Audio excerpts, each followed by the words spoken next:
Welcome to the Your Illini Nation pregame show live from College Park, Maryland, as Illinois gets ready to play the third-ranked Maryland Terrapins today. I'm Bret Beherns, joined by Derek Piper from IlliniInquirer.com. We made it out here okay, left bright and early this morning at 3:30 from Champaign, but our flight got us here safe and sound. Illinois in the building as well, as we are set for a 4 o'clock Central Time tip-off on ESPN2, as Illinois is looking for its 7th win of the season. Maryland undefeated, and they come in very hot. They're the hottest start in more than a decade. Yeah, best start for them in 21 years. Last time they were 9-0. Steve Francis was their point guard. They have a really good one now in Anthony Cowan, the NCAA Player of the Week after winning the Orlando Invitational last week, and then Jalen Smith coming off a game against Notre Dame. 15 points, 16 rebounds, 5 blocks. It's the third-ranked team in the country, and they're dang good. Yeah, they're hot for a reason. They are ranked third in the country for a reason. They possess many weapons. Illinois is going to have its hands full today. We'll break this all down coming up in the next 30 minutes or thereabouts. We are high atop the XFINITY Center here. It's a pretty cool arena. What's your first thoughts of this place? Your first time here, Derek? Yeah, it looks awesome. I mean, the student section looks like it goes way up to the tippy top, so I'm sure it'll be full. We got the third team in the country show out. I'm hoping to see maybe Scott Van Pelt in the first row representing. So going to be a good time. I was here a couple of years ago. SVP was as well. Maybe he'll be in the building today. I know he's a diehard Maryland alum, a big Terps fan, and when I was here a couple of years ago, they went crazy when he was in the building. They really lit it up. So we'll see if Illinois can put on a show today, trying to get off to a better start. But let's talk, and let's start with this. Tevian Jones back in the rotation today, or at least he's available to play. That's what head coach Bret Underwood told us yesterday. Jones, the first guy off the bus for the Illini players and the first guy on the court today. I think it's safe to say he's hungry to get ready to play. Absolutely. This is the team that he knows he can score against. He had 18 points, his career high in Madison Square Garden against them last year, and was instrumental in them pulling off the upset. So we know that Tev is a shot maker. He's got great length at 6'7", can run the floor, and you need somebody to step up at the 4 spot on the wing as well, and if he can add more depth off that bench, it'd be very valuable today. What's a realistic expectation for him? He's missed 8 games. He missed 8 games last year for a violation of team rules. This is an academic issue. Now he comes back. I think a lot of us were a little surprised he came back today. I thought it might have been after the semester, but Coach Underwood told us yesterday he is good to go. But what's realistic for him today in terms of minutes, points, production, rebounding, all of that? Yeah, I mean, if he plays 10 to 12 minutes and comes in and gives you good energy and makes some shots, that's all you can really hope for. I think defensively, he's still going to have to figure some things out with chemistry. He hasn't been playing with these guys. I know he's been playing against them in practice, but and then also that's just been a challenge for him in general and trying to get back into a groove. And Underwood said yesterday they're probably not in playing shape, game shape. He's been playing in practice, but if he can come in and knock down some threes and gives you some value offensively, then you want him on the court, especially more than a Kipper Nichols, or we'll see how DeMonte Williams plays in this game as well. Yeah, and that depth, I think, has been tested this year. Illinois has played 8, 9, 10 guys at times, but they haven't had that production off the bench. They've really relied on their starters. They've got decent production overall from those starters with 3 or 4 guys in double figures, but Illinois needs more from its bench if it's going to be successful. I think that's the case today because Maryland packs quite the punch. Yeah, they do. You can't just rely on that starting lineup, and I'll be interested to see if there's any change. If you do come after that game against Miami, we have the slow start, and do you address it with taking Andres Feliz out and putting DeMonte or Alan Griffin in? I think that's something that people are going to be looking for. But all in all, to beat the #3 team in the country on the road, you're going to need a full team effort for sure. Bret Underwood said it was not X's and O's that he was most disappointed with after that game on Monday in a close loss to Miami, but it really wasn't close in the first half. They got down 27 points, pretty much just blitzed in the first half. Not ready to go, did not show up, had almost a week to prepare, coming off a low game, against a team that they took care of business in and scored 100 plus, but they've shown against Power 5 competition that they were not ready to go. And Underwood and his players, especially Georgie Bichon, really said that's on them. They got to be prepared, and they're certainly going to need to be prepared today against Maryland. Our effort was more of an issue than anything we could do X's and O-wise. And we addressed that, and it was great to see that we've got a locker room full of guys with pride, and they fought. Had we been able to finish off that last play, you're talking about the biggest comeback in school history, but we're not. We don't have those guys that we down 27, oh, we lost the game. No, we had energy in the locker room. We better get this back. I think we had a really, really good shot at it. So you mentioned maybe a change in the starting lineup. I asked Underwood yesterday what needs to change for him to just get his guys going, and he said it's partly on him, but it's also on the players, that they got to be ready to go, and it's a big-time environment. Not that Monday wasn't, but look, you're on a national stage once again. This is, just their second time playing on national TV today. It's on ESPN2 at the top of the hour. What's it going to take for this team to get ready to go? That's the question, isn't it? I think it's somebody in that locker room that's going to rise up and really put a fire in this team. And if you can't get up for the number 3 team in the country, I don't know what you can get up for. Obviously, it's still early in the season. At the same time, you got to take advantage of some of these opportunities. You don't want to start from behind in Big Ten play. This team has started 0-5 in Big Ten in the last 2 years, and with Maryland and then coming home to Michigan, who's number 4 in the country, you got to be ready to play and try to steal one after losing it on your home court against Miami. And this is a big stretch for Illinois, and one they had circled at the start of the season. That look, you got to win at least 1 of this 3. You'd like to win 2 to position yourself really well going back into non-conference play, and a game coming up later this month against Missouri before the Big Ten play resumes in January. And it only gets tougher from there. You're at Michigan State, you're home against Purdue, and you play Wisconsin the first 3 games when it picks back up in January. But is DeMonte going to be in the starting lineup today? We'll wait here and see what the starting lineups are. I see nothing yet. So no update on the starting lineup as of now. But what do they do today, or does he just keep it the same? I would change something up, and I think DeMonte is probably the one between Allen that you rely on a little bit more. And I think that you're so locked in defensively with what you're doing there, you don't want to get burnt early on, that DeMonte's just the more reliable commodity there. I think he's defended really well. Allen, of course, has the upside of shooting threes, and he's been very good on the glass and provided great energy.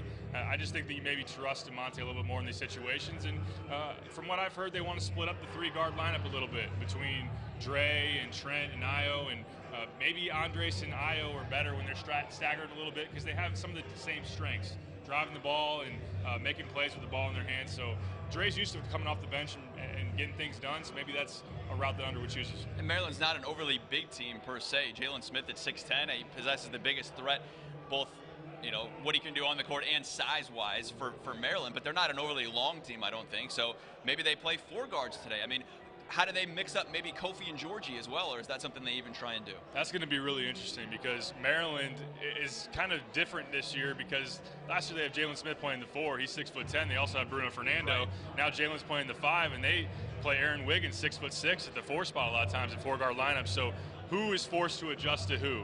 If you're playing Georgie and Kofi together, maybe you get Georgie on some low post matchups against 6'6", and also that means Georgie has to guard the perimeter of the other end. So that's going to be very interesting to see which team can kind of dictate the way this game is going to be played. Slow starts have been something this team has struggled with all season. They've had multiple slow starts or just poor starts in a sense where they have not come out ready to play. And Underwood and his teams yesterday just said, look, yes, that's on them to get better, and it's nothing X's and O's wise, but in the practices leading up to today, they did a lot of soul searching, reevaluating some things, talking some things out as a group, and just really searching for that leadership.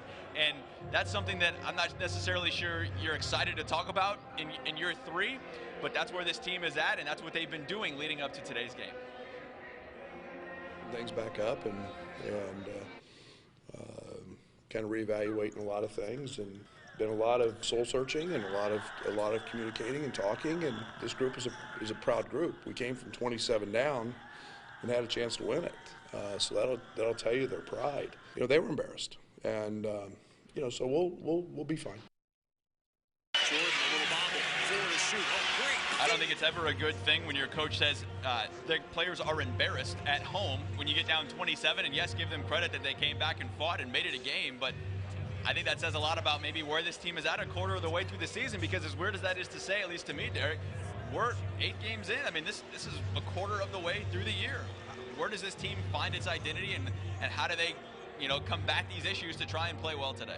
Yeah, that's what made it so surprising, because we've heard so much from Underwood this offseason early on about the culture and the fact that you have such hardworking guys, the winning mentality, and they've been together. So for them to not be ready to play against Miami was surprising. At the same time, maybe they take the role that Miami did. Miami came in after getting beat by UConn by 25 and Florida by 20. They were a little mad and angry when they came into the State Farm Center. So maybe Illinois has a little bit of a chip on their shoulder, could be the initiator early in this game, and that's what you're looking for.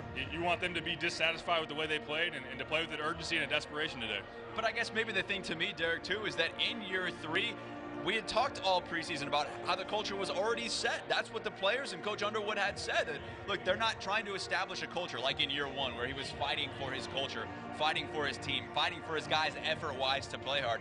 We had thought those things had been resolved, and maybe that's the most disappointing thing coming out of that is they're obviously not. And yes, it's one game, and yes, give them credit for fighting and having that effort, but where is that from the start? And I don't think that's necessarily overstated that it's just happened in one game and that's not a long-term concern for the future either. Yeah, I mean, you had to go to overtime to play against Nicholls State in the season opener, and you've had some slow starts, and overall you just wonder if this team's playing it too cool, if this team's maybe read how much better they're supposed to be this season before going out and earning it. So they've talked a lot about it being early, but it's prove-it time for a team that welcomed a lot of expectations and said we're ready for it, and now's the opportunity. We've got to go out and prove something. And I think that with how disappointing the Miami game was, this fan base and everybody around this program needs to see some of these two upcoming games, which are really big tests. And expectations have been something that I think a lot of Illini fans have welcomed. In that sense, the team has welcomed it. They said, yes, we're ready to arrive, and certainly if they win today, I think that would be one of those arrival moments for this team. It's not a good road team, and that's something that Brad Underwood and the Illini have really struggled with overall. 2-16 in Big Ten games under Brad Underwood at Illinois. They're just 3-20 overall in road games. They only have one road win each season. They won at Rutgers the first season. They beat Ohio State last season on the road, and they beat Grand Canyon in a road game this season. But that's it for true road games under Brad Underwood, and so that kind of puts Illinois behind the 8 ball in a sense today. But they did beat Maryland last year on a neutral court at Madison Square Garden, and that has to give this club some confidence heading into today's game at the top of the hour on ESPN2 as we continue here on the Your Illini Nation pregame show. And Tevian Jones, a big part of that last season. Can he repeat that today? I don't know if we're going to quite say 18 points, but he did come out of nowhere last year, and maybe it's going to take a performance like that today to beat a good Maryland team. But the guys had said, look, they know that this Maryland team has this one circled. The Terps haven't forgot about last season, and even going as far as there's some bad blood between these two teams. That's what the players said yesterday. Their coach had this game marked on the calendar the whole year, so we got to just come out prepared. We don't want to, we can't come out like we did against Miami. We got to come out prepared, knowing that this team wants to dismantle us. Not a lot of love between us because of last year, what happened in the game. You know, they were up and we won that game, and we was not playing well that season. So they got probably a lot of hate for us, but we don't like them either. We don't like them either, and not a lot of love from Georgie. I went on to say they're just looking to kill each other in a sense. I left that part out of the soundbite there, but look, I think there is a little bit of hatred between these two teams because Maryland was, you know, a nationally ranked team last year. Illinois was not having a good season, obviously, at that point, and that's one of those signature wins for Illinois and Brad Underwood up until this point in his career. How does that kind of play into this matchup today, and does that favor Maryland in a sense on its home court and feeling good, undefeated, coming in, Illinois trying to lick its wounds a little bit? Yeah, maybe a little bit, especially when you were hoping that Maryland maybe got comfortable being number 3 and being 9-0 and sitting here at home, and maybe they have a slow start, which they've had a couple of those this year. But yeah, I'm sure Mark Turgeon reminded his guys last year about what happened last year. And yeah, I mean, there's bad blood when you beat teams, and that's a good thing for Illinois. We've heard so many times in losses, teams have said nice things about Brad Underwood and their style of play. Well, when you beat them, they don't like you. So that's what happens, and that's what you want to continue more of. And not that the Illinois-Maryland series is a huge rivalry dating back a long time, but, you know, to have a rivalry, history. Yeah, right, between these two teams. But to have a rivalry, Derek, you have to win a game or two every once in a while. That's not something Illinois has done consistently over the years. And so, you know, I think there'll be a little chippiness.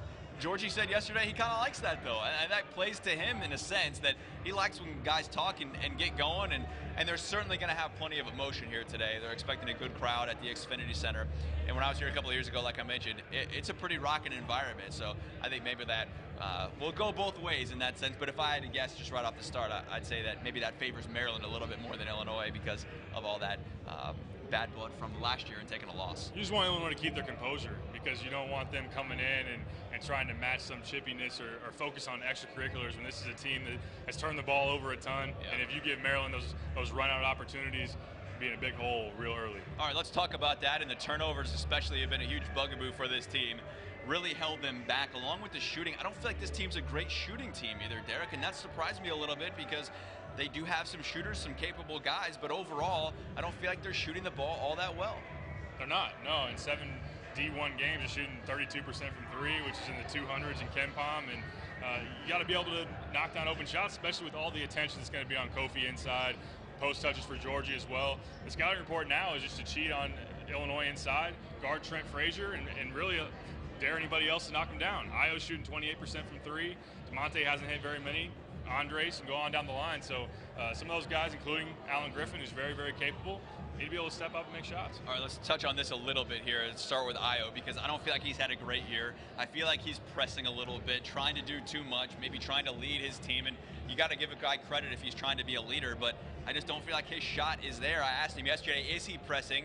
And he gave me an emphatic no and said that he's doing his best to lead this team. Do you feel like you're pressing well? No. Always room for improvement. You know, I always grade myself on how I'm playing, but at the end of the day, I just want to win.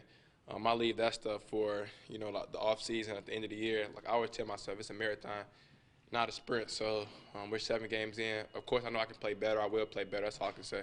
I think Io's fine. I think Io works hard enough that he doesn't feel like he has to press or do anything else. I think that you know, we got him some great looks. He made some really difficult pull-up jump shots. He got to the rim. You know, on a couple of occasions that they made a really good defensive plays on a couple times. But yeah, the one thing I don't worry about, it's a really good player and that has a bad game. And Io wasn't his best, but he'll bounce back. Brad Underwood confident in Io, and whether that's lip service or not, I feel like Brad is always going to have Io's side in that sense and just trying to pump up his player and his best recruit that he's gotten here. But what have you seen from Io and what needs to change for him to maybe get back on track? Yeah, he's got to balance being aggressive and not over-hunting your shot. You saw in the last possession there against Maryland where he had Andres Feliz open in the corner when he cheated down. It just seemed like in his mind he had already dictated that he was going to go to the rim and force contact. And he's got to be more crafty around the rim, too, because he's not very explosive off the floor. His vertical jump does not look very high or anything. He's not finishing over anybody. So the floater game, the pull-up jumper, which he got going a little bit in that second half against Miami, is very important. And you got to knock down 3-ball. You got to be able to also try to get him in transition, which of course starts to get in stops. And he's got to be a little more consistent at the defensive end. I like that he wanted the matchup against Chris Likes late in that game. I would have liked to see it a little bit earlier, say, hey, that guy's going, put me on him. I got length and I can move, and maybe that happens against Anthony Cowan. All right, so we see an update here that DeMonte Williams is in the starting lineup today, and so Illinois does make a change, and I think that's what we had talked about earlier in the show. Not a big surprise there, but do you think Brad's just trying to set more of a defensive tone earlier, or what's in his mind here as making that change? I think that's probably what is behind it. I think just in general, you want to do something differently to provide a spark.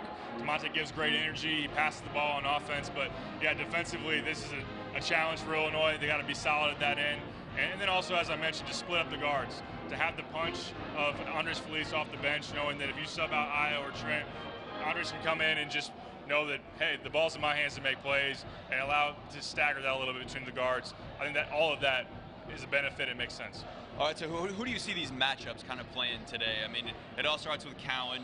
He's an All-American type player. He certainly played up to that hype this season. Who's going to guard him? And as we go down the line here, how do you see these shaking out? Yeah, you can't guard him with one player. I think Trent Frazier probably draws the matchup early. Andres Feliz will be on quite a bit as well, but really it's about ball screen defense, and that really puts a focus on Trent Frazier, Andres Feliz, and also Kofi. And Illinois got killed in the ball screen against Chris Likes. Anthony Cowan is just as quick, a better shooter. He's 40% from 3.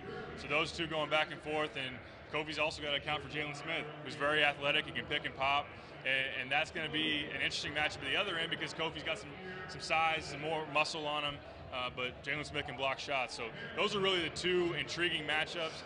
And then Iowa's got to stand out. When you're an NBA prospect and you're on the road here, you got 17 NBA teams here in the building. Iowa's got to play like it.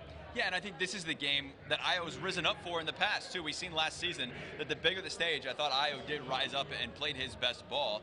But look, if he, like you say, if he wants to be an NBA draft pick, he needs to play well in these games. It's a nationally televised game, and we saw some of those scouts down in the media room earlier.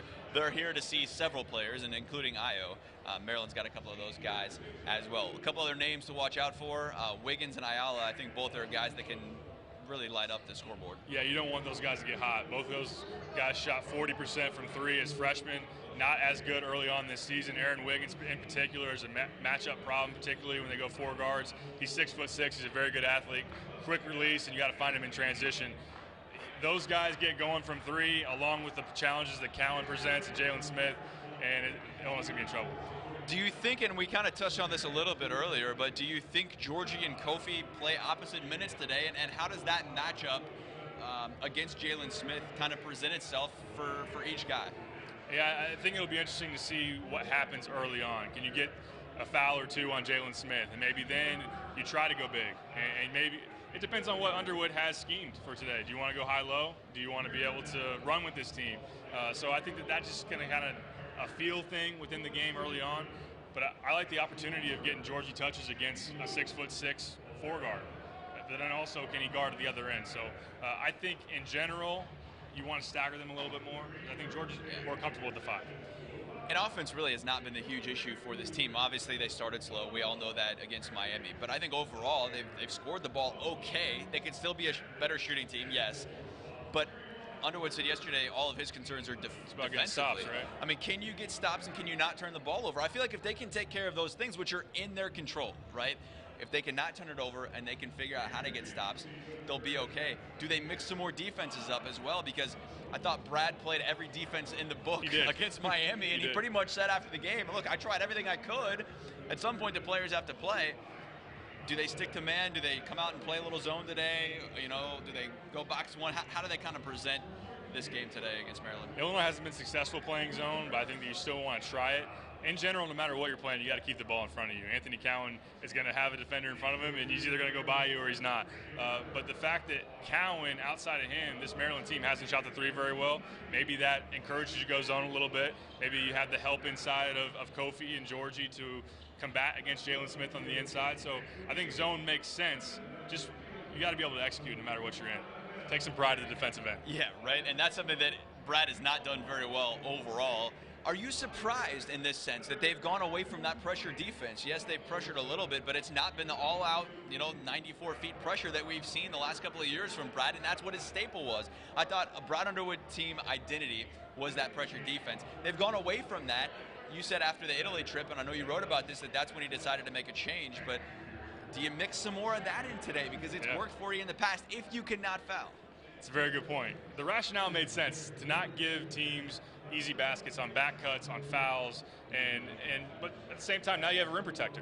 So maybe that leads you to being more comfortable playing pressure. But the interesting part of that is a big reason why you beat Maryland is you forced them into 21 turnovers at Madison Square Garden playing pressure defense. And so maybe you've done well against Cassius Winston, you've done well against Cowan doing that. Maybe they flash some of that. And I think that's the thing that surprised me, Derek, is that it's proven in a sense. You force Cassius Winston into looking like a non-all Big Ten player in that sense, and you force Maryland into not looking like a ranked team. So it's worked. Why did they get rid of it then? It wasn't consistent. It was a lot of gambling, and you just had games where you're giving up far too many easy looks, and you're defending on an island as a team. But the idea of packing it in and being more conservative is that you are good in rotations, you play to help team defense, you have good chemistry, and this team hasn't shown that yet. So you're not getting the turnovers, and you're also not getting stops, and that's dangerous even more. But does that surprise you in that sense that there is a rim protector? You have Kofi now. You didn't have that last year. I don't feel like they ever gave that a fair run, did they? It's a fair point. It's a fair point. No. I mean, they never even tried that in a sense, and we're not in practice every day, so we don't know what they've seen in practice. But in a game, we have not seen that all-out pressure defense that we saw last year. I just think, right, exactly. In a 100%. Game, so why not try it? It's worth the try. Are you willing to gamble, Brad? It's worth the try. That's the question.